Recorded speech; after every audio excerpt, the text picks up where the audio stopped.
Welcome to the Grappling Rewind Podcast.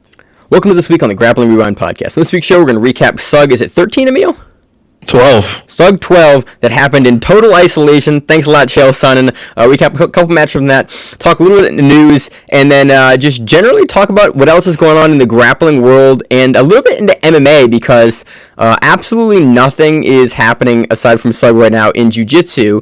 So talk about some MMA stuff. As always on the show, I'm your host, Maine, joined by my co-host, Emil. How you doing, Maine is going through cabin fever right now. Dude. We're trying to keep him sane. I've been teleworking for like 3 weeks, and I've left my house, I think, like 4 times. To like literally drive with Rachel somewhere to have her go into a store and then help her load the car. And then that's it. I've just been like literally trying to be in my house and only in my house. It's been I'm ready for this to be done. Like I've had as much fun as I want to have.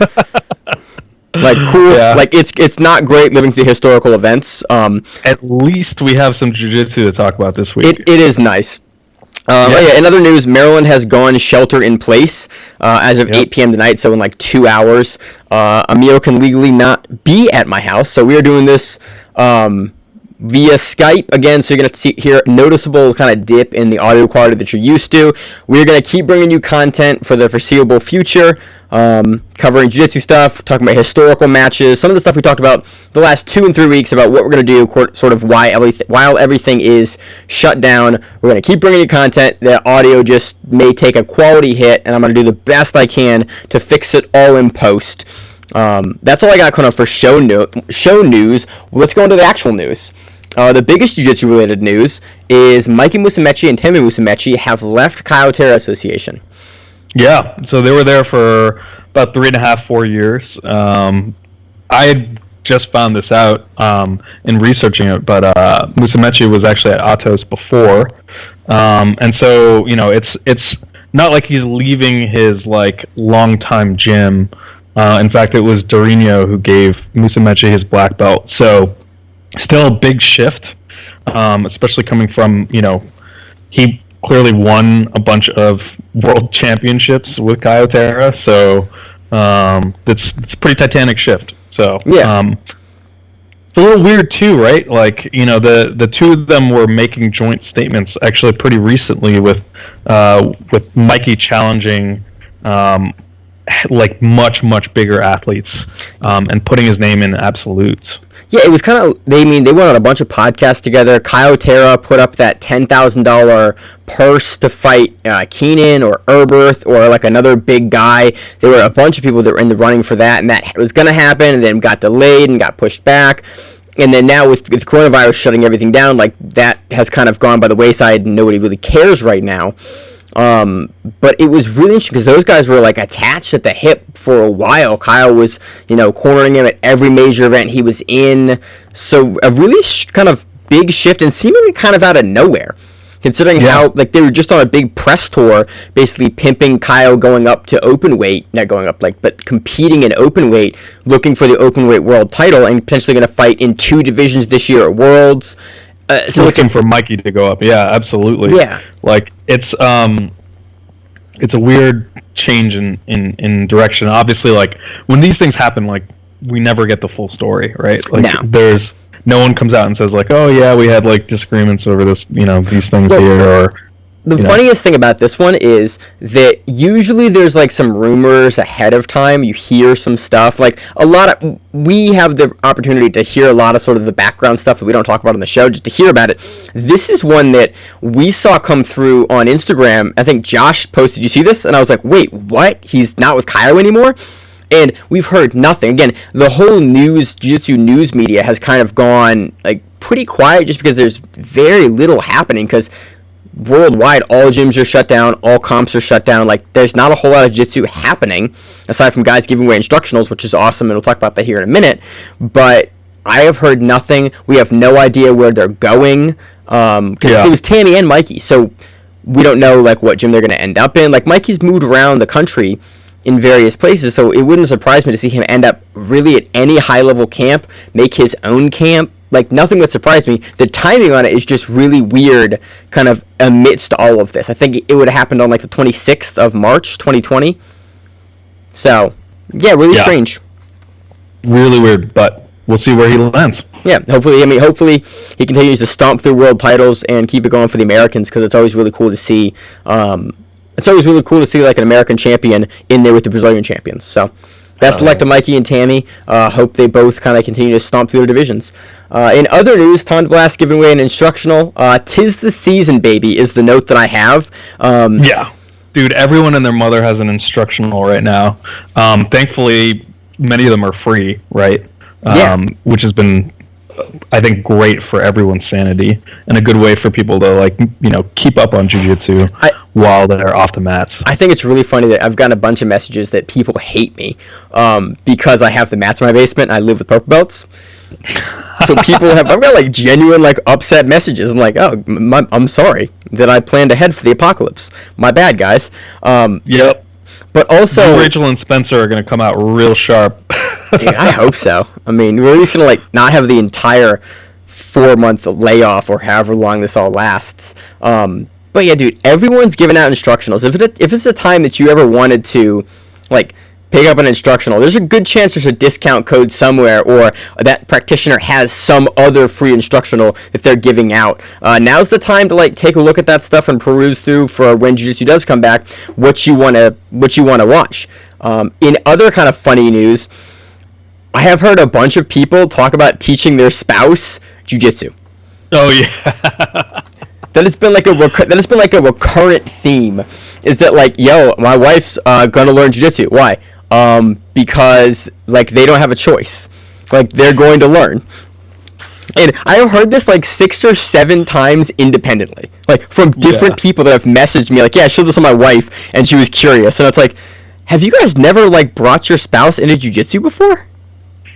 I feel bad for all of them because that is not an ideal situation to learn anything in. No. Hey, we're trapped in a room together. Let's have this physical contact, hard, grindy sport that I'm super into, that you've never really expressed an interest, but I have a mental condition and I need an outlet for, so enjoy. But no, it's been like a bunch of people have like, yeah, my wife is like learning jiu-jitsu now.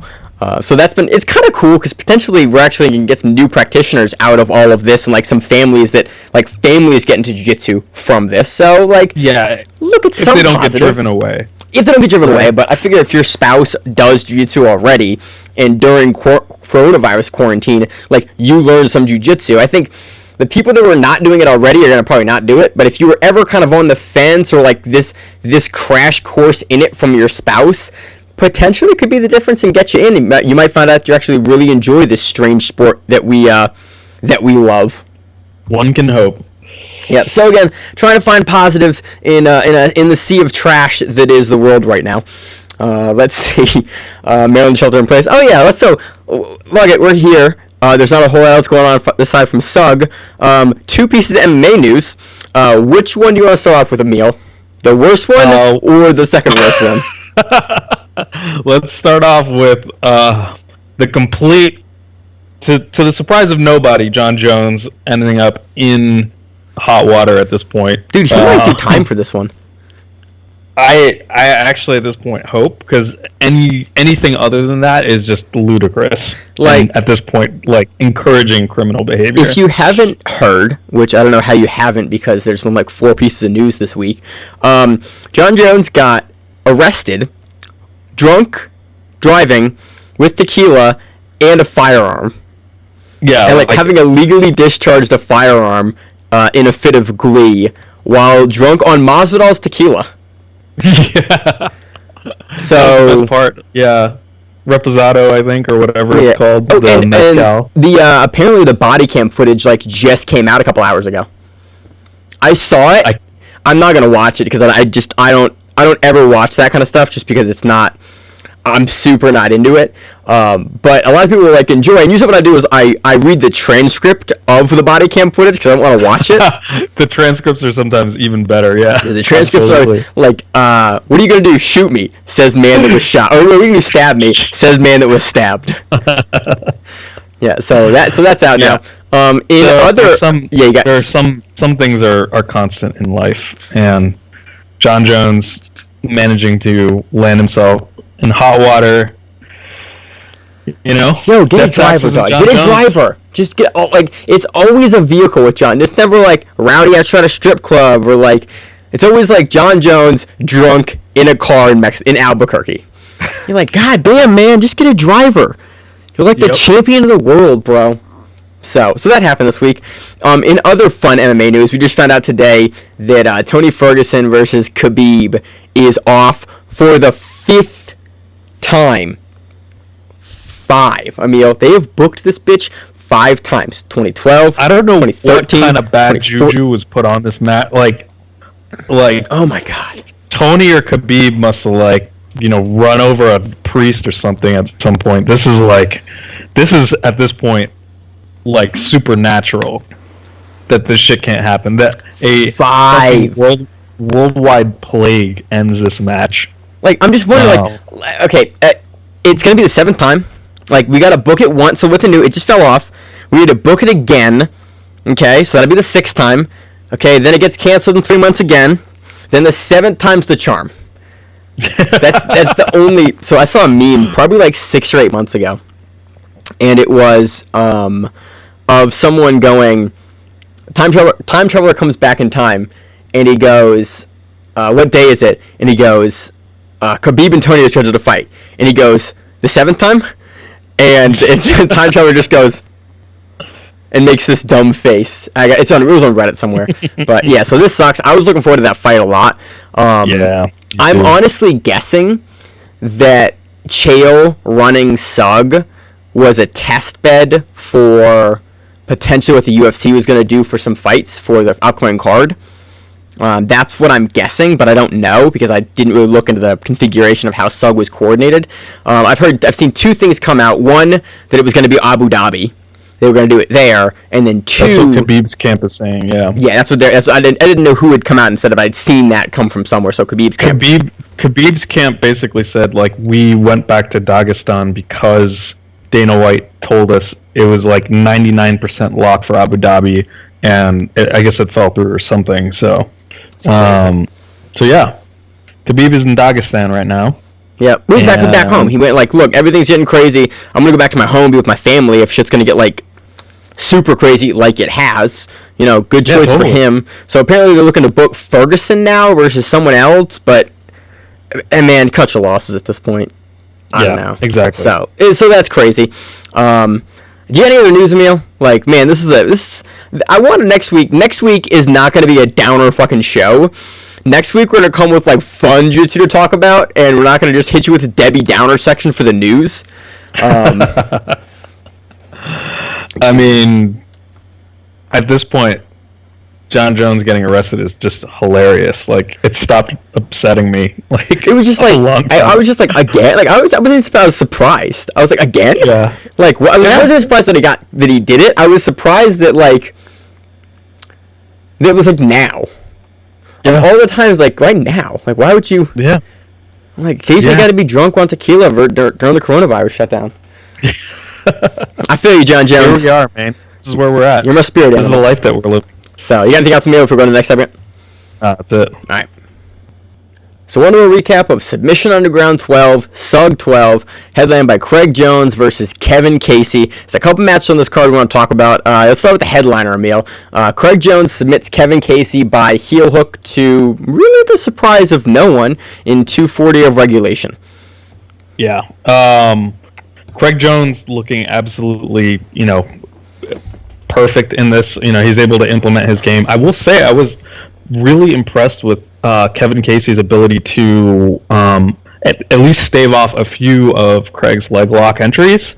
There was a moment where Craig was going for an outside ashigarami, which is, we see a little bit less from him. He usually goes to saddle. Yeah. And this is when Kevin basically like spins around and does the running man escape really well.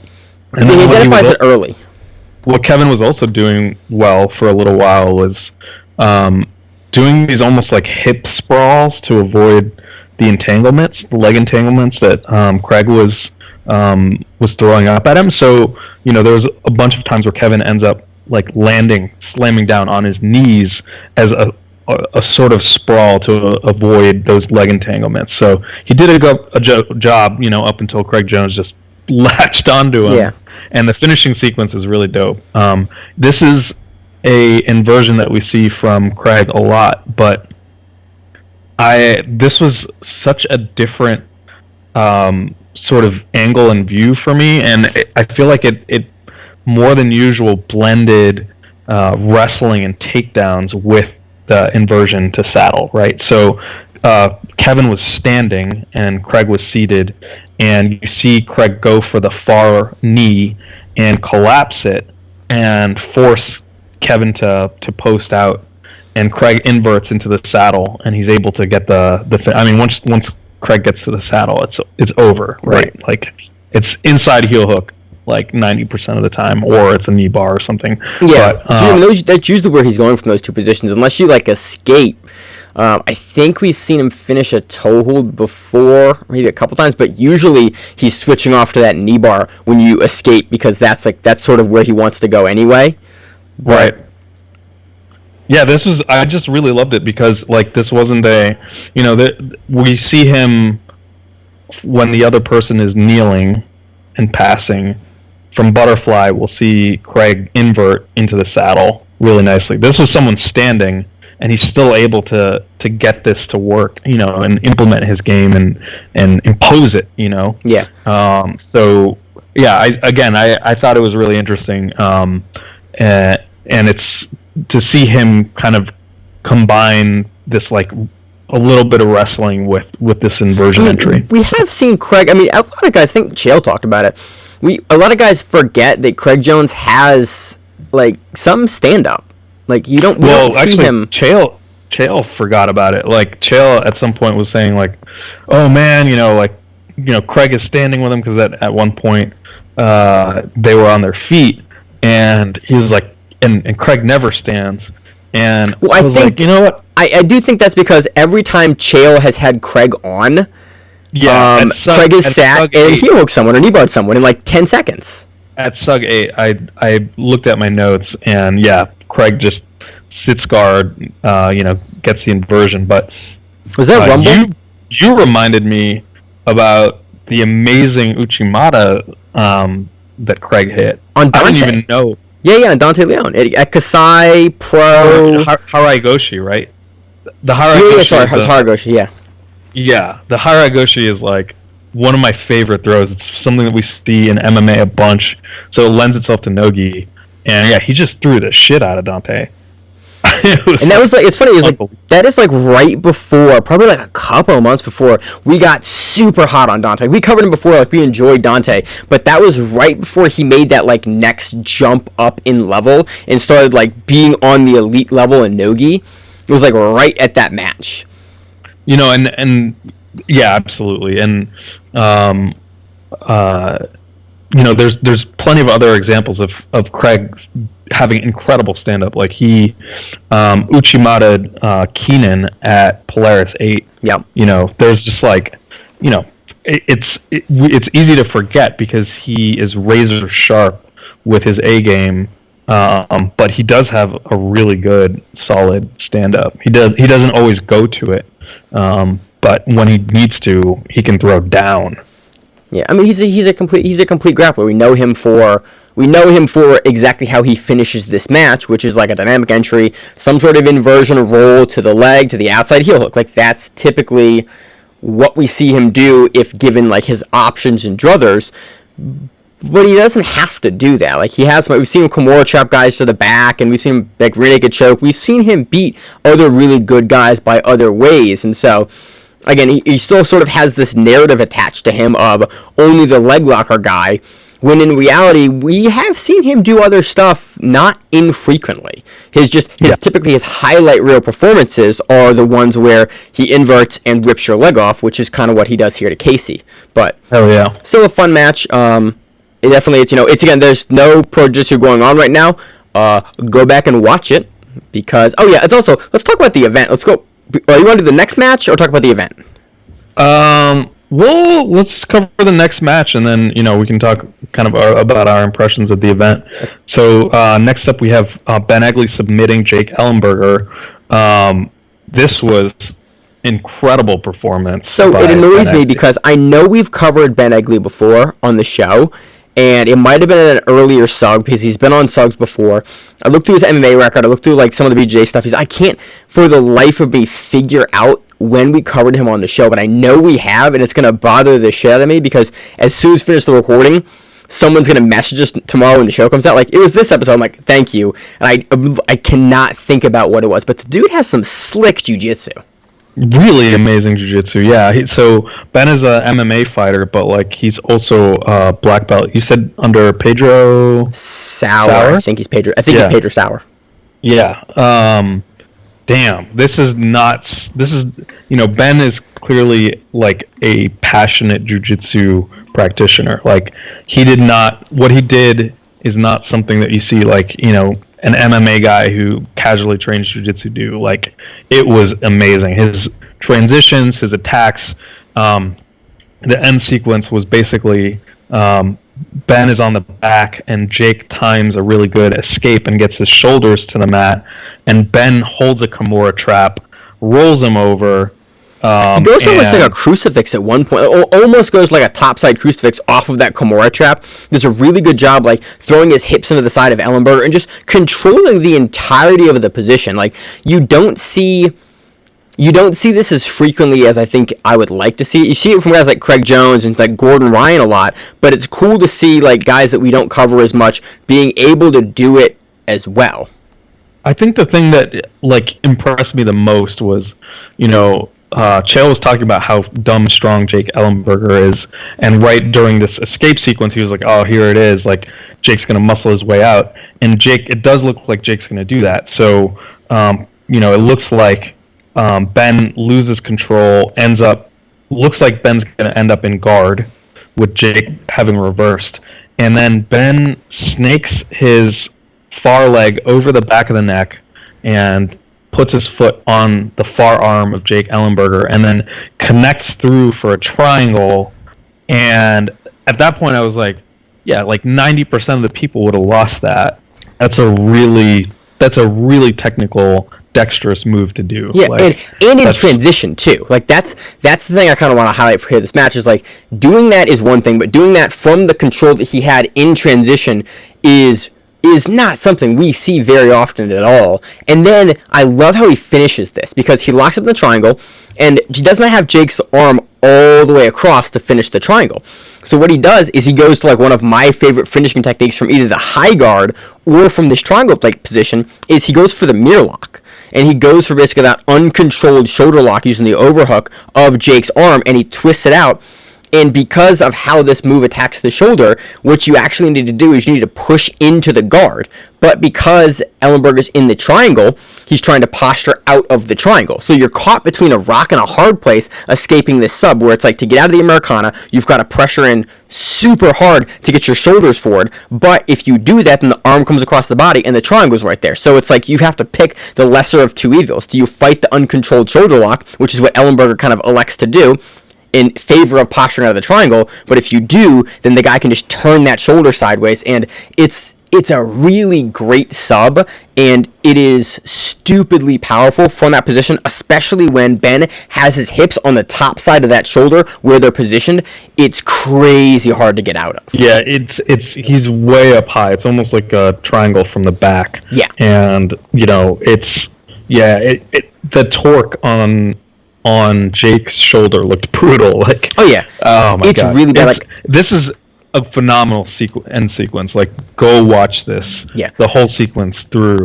It's really impressive work by Ben Egley. This is also a move that you see a lot of guys get injured in. Like, I've hit this on a bunch of guys, and it comes on super quick. So a lot of guys don't know exactly when you have to tap because there's like no pressure, and then all of a sudden it just sort of comes on. And so it's a really cool move, especially as a smaller guy. This is a really, really good move, and it's cool to see a guy hit it like this in transition, like really, really hot on this sub. It was something special. It was something cool. Hell yeah. So want to move down the card, or want to talk about the event? Let's talk about the event now overall. Just because it was hilarious because Chael was commentating from a different room, and he was commentating by himself. So it just sounded Dude, like props the to Chael. ravings of a madman. Yeah. Yeah, no, he's really entertaining. That is one of the hard. We've done commentary, I feel, a couple times now, and one of the hardest things to do ever is single man commentary booth. Like, it is so hard to call both color and action, ask the right questions, and basically walk and talk through a sequence while matches and while action is happening. Props to Chael. That is, it is probably one of the most difficult things to do in broadcasting. As far as on-camera broadcasting, it is. We don't do it for the reason of it's super hard to do, and it almost never comes off well.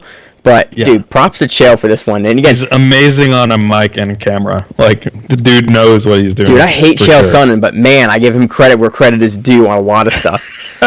Dude, Chael has the best response ever. He did an AMA on Reddit years ago. Complete non sequitur here. We're back to the event. And it was, do you think Anderson was clean when he fought you? And Chael's response was, by today's standards, probably not. More than me, highly doubtful. And I just love that he leans into it and admits, he goes, yeah, of course I took anything I could to get an advantage. Why wouldn't I? Right. So Chael's a really interesting guy. I'm happy that they were able to run an event. I hope that nothing bad comes from this, but it was super. It reminded me of watching the Metamoris heavyweight challenger series that they ran back for the guy that was going to fight Jeff Monson. It was just, you watched almost like a behind the scenes stage event where it's super quiet. There was no music, and it was just, you heard commentary over the ambient sound of guys grappling on the mat, and it's almost like a surreal experience. It's only taken me to this very moment to realize this, but in this, in the age of COVID-19, I think the best format is the Shugyo format, because you don't rely on the crowd, and then you can post-process music in there, and make that super entertaining, right? Because it's a little weird to hear the echoey, empty mat. We talked about it a couple weeks ago for the UFC, when the UFC ran their event, and it was super weird to watch Dorino knock out Damian Maia and then start yelling, and you heard his voice echoing in the arena, and it was oh, this is super weird to watch. Do it in a small gym, It doesn't make sense to do those things in an arena. I think they already had the arena booked, which is why. Exactly. That's it. But no, it was. It was surreal, honestly, and it was very, very strange to watch because it is unlike anything I've watched in a while. And again, I can only think about it being like Metamoris, where one of the, I forget what Metamoris was, where they had no audience.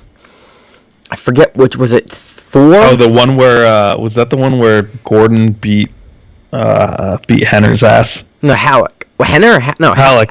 No, that was Metamoris. We covered that on the show. That was one of the first events in the first couple months we ran the show that we covered. It was Metamoris 7. No. That was its own thing with an AOJ showcase. But no, it was one they ran. It was a full Metamoris card, but they ran it with no audience. So it was very similar to this as well.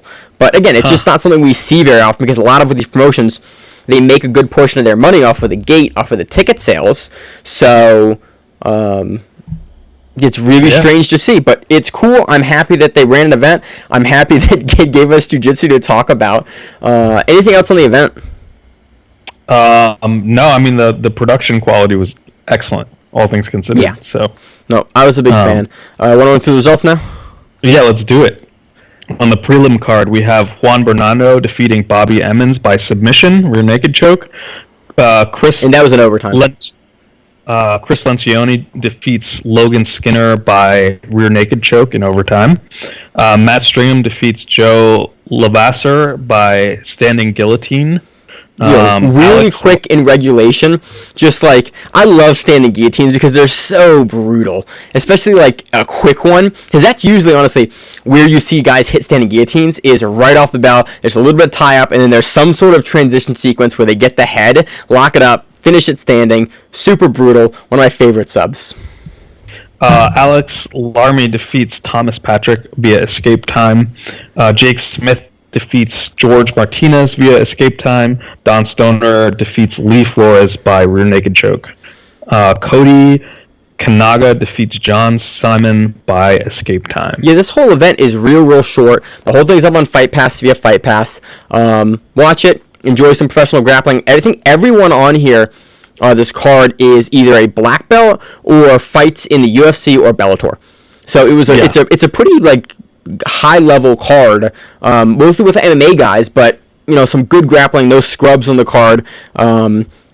It's good. Yeah. Props to SUG. Happy that they were able to run an event. I hope that nothing no infections come out of it. But it seemed like they were doing it the right way, where they only put like the ref, one grappler, and one grappler. The commentary was secondary. Looked like those cameras were far away. So I hope it works out well. I do hope that we get through this all as quickly as possible. But it is cool to see Chael Sonnen and SUG figuring out a way to seemingly make it work and at least show us, okay, you maybe can do a safe, closed event, possibly. So, big props to SUG. The biggest thing is going to be getting high-level competitors, travel figured out. Because, I think you're more or less going to have to run things locally for certainly the next month. I don't know how much farther, but I do know that like federally, the overall like quarantine thing is at least until April 30th, right? So I don't know if locally, I forget. I know everything. I'm state government, so a lot of stuff's coming down the pipe right now. I actually don't know what the shelter in place means to me from a telework perspective. I shouldn't really change what I'm doing, is my understanding. But again, every day we're sort of taking it as it is. Right. I don't really have a point to make here. Just like I have no April 30th is the date I'm hearing for like, hey, we're gonna reevaluate April 30th. So there's at least a month. Hopefully, some promotions can put on some compelling local stuff safely. And we'll see. Yep. All right, that does it. All right, so that does it with the recap section for this week. So let's talk about next week. We have nothing to preview next week, but we do have a bunch of different ideas for stuff that we would like to talk about on the show. So what we're going to do is we're going to talk internally at the Grappling Rewind, and we also want to throw some stuff to the listeners of the show, a bunch of things that we are discussing covering on the show. We want to get your feedback. Probably just message us or send us a link on Instagram with like what you are interested to hear us talk about. I'll throw up a poll this week, probably a couple times this week, for like things you're interested in hearing us talk about and cover. But some of the stuff that we have planned or are thinking about doing or starting to get together is a meal back. When was it? I was at Third Coast, wasn't it? The what? That you came up with David versus Goliath. Oh yeah, no. This was over at maybe around that time, but it was definitely the ADCC run. I started percolating on this whole concept, but certainly started thinking about it even more when Mikey started throwing his name in the absolute Mikey Musumeci, and seeing Mikey's incredible guard get kind of neutralized by Muhammad Ali. And Mikey is tiny, so that's nothing against him. Like that weight disparity is huge. It's a whole other person. It's his own body weight again. Right. What basically historically, when have there been good examples of smaller guys beating bigger guys, right? So ADCC, we saw Lachlan Giles take out 3 colossal dudes. Patrick Gaudio, Muhammad Ali, and Kainan. Yeah. Oh my God. So what matches are there to go back and watch? Because those are entertaining as fuck. The crowd was losing their shit when Lachlan submitted Kainan and basically the other guys too. So what matches? Cover those, but also kind of go into the techniques that end up being successful against bigger guys, right? Because I find that personally fascinating. So that's more or less one area that we could delve into. There's some other interesting matches. I think back in 2011 or 2013, Bruno Maffasini entered the Atlanta Open and won the Absolute. there. So there's some matches there as well to watch. But there's a bunch of matches we're talking about. So we're interested in doing potentially a David versus Goliath piece where we talk about some select matches for when the smaller guy beats the bigger guy. How are they doing it? Right. So another topic that we have for discussion is, I want to call it just X choke from mount. Then before we go into that, obviously there's Marcelo Garcia's runs at ADCC. The weight disparity there is a little bit less than some of the other ones that we've mentioned, because I was surprised when I started actually looking at what weight Marcelo competed at. But yeah, there's a lot to go into. But then, yeah, of course, as Maine was talking about, entirely new subject, X guard, right? No, X choke from mount. X choke. Yeah. X choke. Hodger's insane run, multiple runs, using a day one technique, using some basic ass shit applied really, and everyone can see there I used air quotes super hard, because what Hodger's doing, although it looks basic, there's a lot of like very intricate little pieces to it. It's very, very refined technique, so I don't want to diminish Roger Gracie's technique at all, but just talk about his insane run and the kind of methodical way that he stomps through people at the highest level for that kind of couple-year run that he just was X-choking dudes from the mount or from the back. So look at those matches and recap those. And actually, now that you mentioned that, I think broadly speaking, seeing examples of when people can take a single submission, particularly a very simple one, or not simple, but basic, as you said, fundamental. Something you learn like early in jiu-jitsu. Yeah. Like everyone learns the X-choke from mount, and then very few guys are like super successful with the X-choke from mount. And so talk about like what I think is Hodger is doing in all of the matches, because we have a bunch of high-level match footage of Hodger Gracie murking dudes from the mount. I think a broader theme would be, like people who have that one thing that they can just throw at anybody and it's dangerous, right? Yeah. Like the Rustam Chisevs of the world.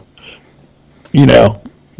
Okay. So that's another topic we have. So another topic that we're thinking about talking about is just basically like we did 2 weeks ago or last week, talk about some historic matches. So we have a big list that we were curating on the Grappling Rewind of like a bunch of matches that we would like to go back and talk about that we thought were hot fire at the time and even now in retrospect.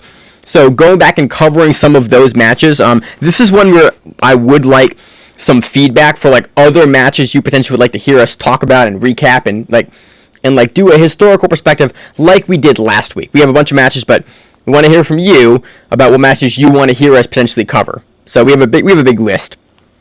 Stuff all the way from only a couple years ago to like stuff way back in like the mid 90s. I even have some old ass Hickson stuff that potentially I'd be interested in talking about, just because you can see that some of the technique that he's using isn't necessarily that different than a lot of stuff we're seeing today, and sort of contrast that idea of like what's changed and what has not changed. I think Zach and Josh are both really good pieces to kind of pick for that, because they have some nice perspective for the older school guys that are still using some new school techniques. Yeah, they've been doing it for much longer, and then even then consuming videos from before, they were active. So they have a very good perspective on these things. Yeah, and that's why they're on the team. They got some nifty thoughts and processes. So the other thing we're going to talk about potentially is Kyra Gracie's run at ADCC. Kyra Gracie, 3-time ADCC champion, 4-time IBJJF champion, but I want to talk about her early runs at ADCC, because we like to highlight a lot of the women's matches, and we don't talk about them in historic matches as much. And so, looking through Kyra Gracie's history and like her match history, she has a lot of really old school and like pioneer matches for women's jiu-jitsu that I am really interested in talking about, because that game has changed significantly from when she was fighting to like the current meta for women's jiu-jitsu, and I want to sort of contrast those two and also talk about Kyra Gracie's run through ADCC, because although like a lot of people are brought up as multiple-time ADCC champions, Kyra Gracie is a 3-time ADCC champion. I don't feel like she sort of gets the love in the current kind of discussion like a lot of the other legacy multiple-time champions. Right.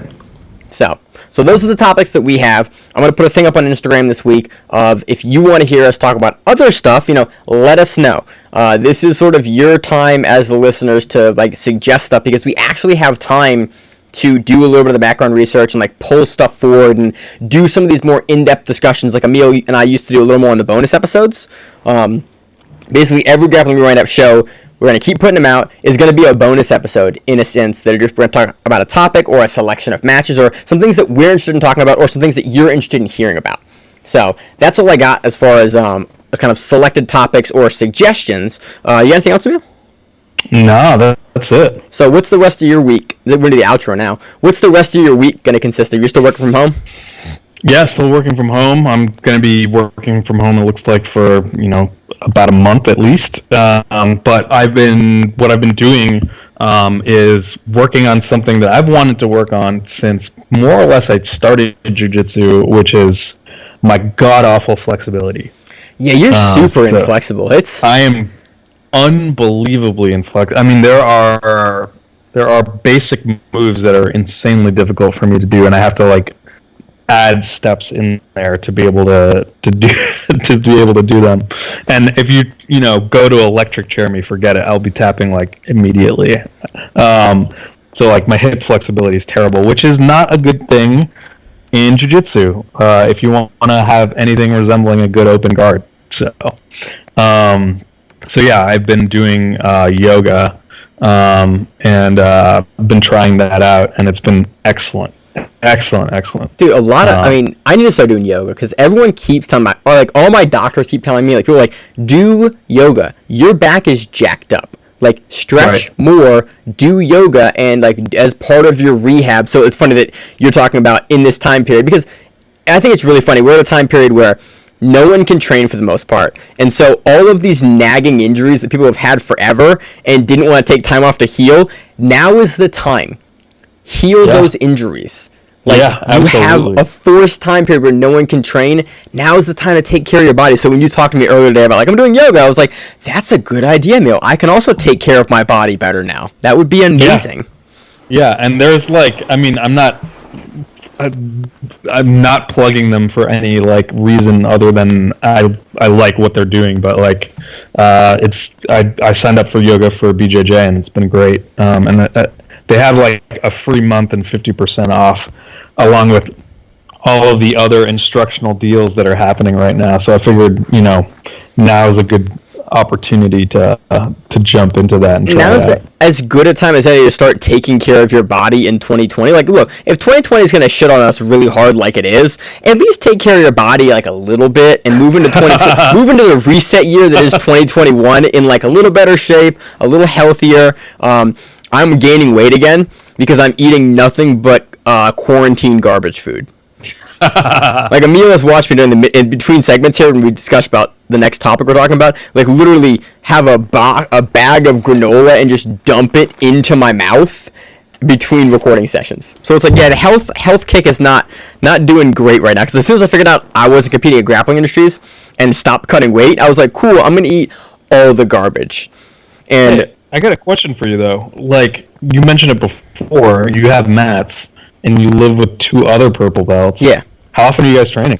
Trying to train 3 or 4 days a week still. Awesome. Which is way less than I was training because usually I was training 6 or 7 days a week most of the time. But we're trying to get in honestly, the basement is, I have to rearrange the basement, which is why you can see to my left here, there's a whole speaker system there, and we've rearranged stuff to make it a little better, but it's still my office is down here, so it is still, we do have to, it takes a while to move stuff around, to pull the mats out, to get them all down, because it's a 10 by 10 mat, so it does take a minute, so it is relatively inconvenient, because I work down here all day.